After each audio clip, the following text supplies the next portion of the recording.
Hope you had a good weekend. Mortgage-backed securities are pretty flat to start the week off. There's a lot of hope and expectation that the jobs numbers do help us this week. There's some important technical signals out there, but we want to start off today in light of the fact that there's no real economic news to go through with explaining an opportunity that people need to know about. I think this is going to be very valuable for your real estate agents as well as your customers to understand that the higher rates that we're seeing right now is actually your friend. And people could be making a very big mistake by waiting. We took some time this morning, our whole team, to just construct some slides and illustrate some stuff. Dan, Diana, myself, we really spent some time on this. I want to show you what we put together to illustrate this to you. So the current marketplace is indeed creating an opportunity. Now, this looks like a smiley face, but let's take a look at market cycles. When there's a bottom in the cycle, and we know that home values have gone up 121 months in a row. The last 5 or 6 months, we've seen a bit of a decline here. So where is the bottom? When will the turning point be? Let's assume that none of us are good enough to pick the exact bottom, and let's resign ourselves to the fact that we're going to miss the bottom. So where do we miss it?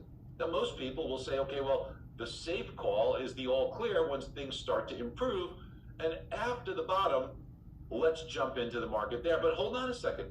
Your seller is going to be more confident. There's going to be more competition. So you're not going to get as good a deal, and prices theoretically should rise more quickly.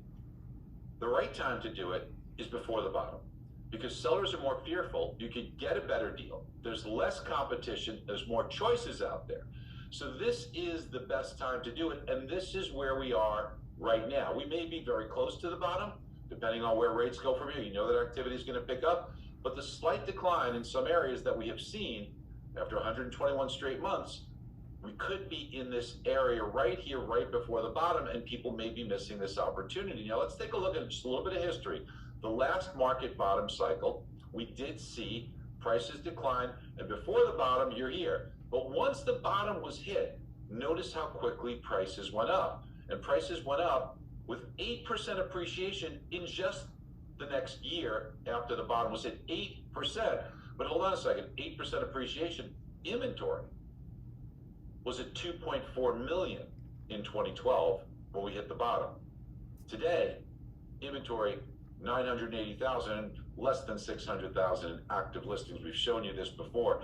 40% of these are under contract already, so that's a greater percentage here. So it exacerbates the issue. Team, let's do the math on this. Home value 500,000, mortgage amount 400. Just to take a moment to take a look at the opportunity. So, okay, we know rates have gone up about 1%, right? So the monthly payment increase on a 30 year is $257 a month. Year over year, if they didn't refinance for a year, which we believe strongly they will, would cost them this 12-month payment $3,000. But wait a second.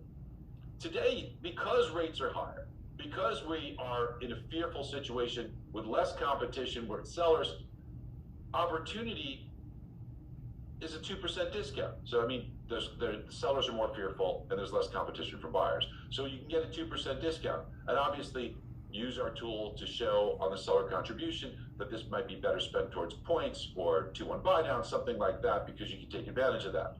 But wait a second. Once the market bottoms hit, you saw the last move up was 8%, right? You saw that. Now, even though we have far less inventory, like 1.4 million less in overall inventory, 1.4 million homes less, and then active listings is even less because a greater percentage today is under contract, let's be conservative and say just 3%, not 8%, 3%. That's $15,000. Okay, let's take into consideration your refinance cost plus the $3,000 that you had to spend for the higher rate for the year. And now you're in a position where you're better off in less than a year to make $20,000. And I believe this is conservative. Certainly nothing out there is a guarantee, but this is conservative. Now I know a lot of you are going to be asking. We are creating this and a little bit more in a new presentation expressway. This is kind of a sneak peek for you here, but this is coming to you with some updated charts and graphs. I know a lot have been asking for it, so if you see my presentations or Dan's presentations, you will be, I think, in for a really good treat. Presentation expressway. Just stay tuned. We're going to try and get it out hopefully next week, so just be patient and we'll get that out to you. Dan?